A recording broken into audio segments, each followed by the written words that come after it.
नमस्कार मु सूर्य रथ ओडिया सीरियल जगत रे बहुत गुडे सीरियल प्रोडक्शन करिछि। सीरियल करबा दूरदर्शन में आरंभ करथिली। प्रथम मोर सीरियल थिला माँ, द्वितीय थिला जननी, तृतीय थिला सिंदूर।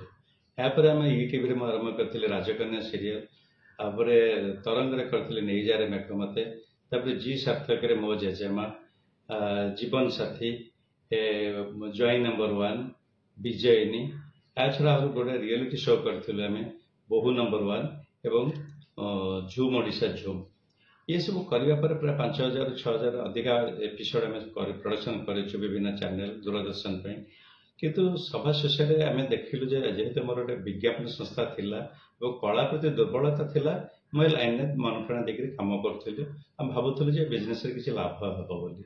किंतु वर्तमान आम देखिलु जे बिजनेस पॉइंट ऑफ व्यू देखा गले यहाँ बर्तमान लाभदायक नुहे, बर बहुत क्षति है। एवं प्रोड्यूसर हिसाब से जो सम्मान भी आगे मिलूला बर्तमान से सम्मान बर्तमान ना। तेणु मुझे बाध्य बर्तमान ए लाइन निजक अब्याहति नहीं अन्य बिजनेस आम व्यावसायिक बिजनेस आम कनसेंट्रेट करुचु।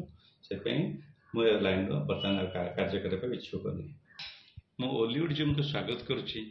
जहाँ आज गोटे ओलीवुड जिम गोटे सुंदर प्रयास जो कलाकार मैंने दिने आम ओडिशार दर्शक मान मन कि बहुत प्रशंसा सब पाई। आज जो मैंने हजि जाइए कहवाई गले कि स्क्रीन को आसी पार ना से आणिक पुणी लोक मान पाखे दर्शक मान पाखे पहुंचाइबार जो प्रयास से आंतरिक धन्यवाद जनाऊँ।